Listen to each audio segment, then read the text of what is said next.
So quick video. I'm here at Fantasy Gameworld in Chico, California, and it got me thinking. I decided to do a little rant here.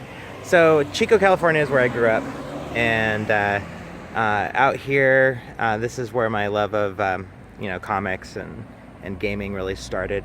Back in the 90s. Back then there was a place called Dolly's Comics, which was actually owned by the mother of the guy who now runs Fantasy Gameworld.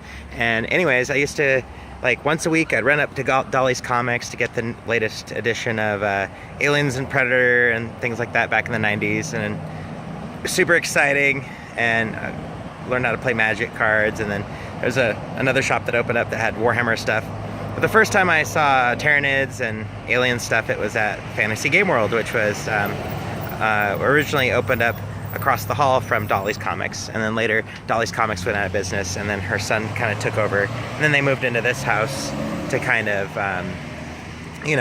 save money and keep the business going. And they're still here, all these years they're still here. Dolly's still there. I just saw her, and in his store in the back he still has Starship Trooper stuff still at retail price, old Vor miniatures and old Warhammer Fantasy and 40K miniatures back from the 90s. And he was talking about how nobody sells 40K stuff in the town of Chico, California anymore, which is a pretty surprising because this is a college town, and when I lived here they had a really big active community, which really goes to show you really have to advocate for this hobby and keep it alive wherever you are.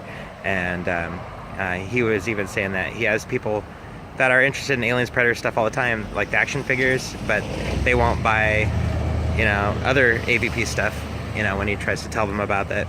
And same thing with X-Wing miniatures. He said there's a lot of Star Wars people, and he's like the only place in town that sells it because nobody else in town wants to carry it, because some of the other gaming stores in town, I guess, don't understand how to promote events and things like that.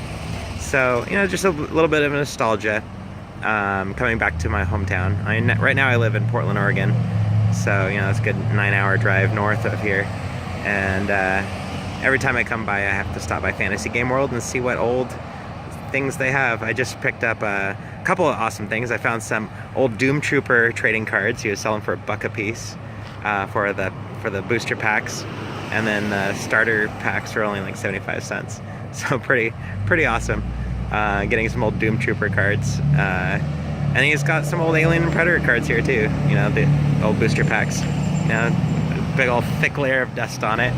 But yeah. So what hobby store got you started?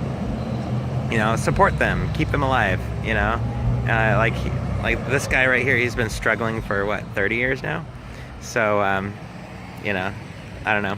It's an interesting hobby, and in certain territories and areas, it doesn't have the support that it should, because gaming is something that is really good for people. It's really good to foster that creativity in people, and the painting and the modeling and all that kind of stuff, and it's something social that people can do together other than just do everything online. So anyways, that's my little vlog for today. Happy gaming, and keep this hobby alive.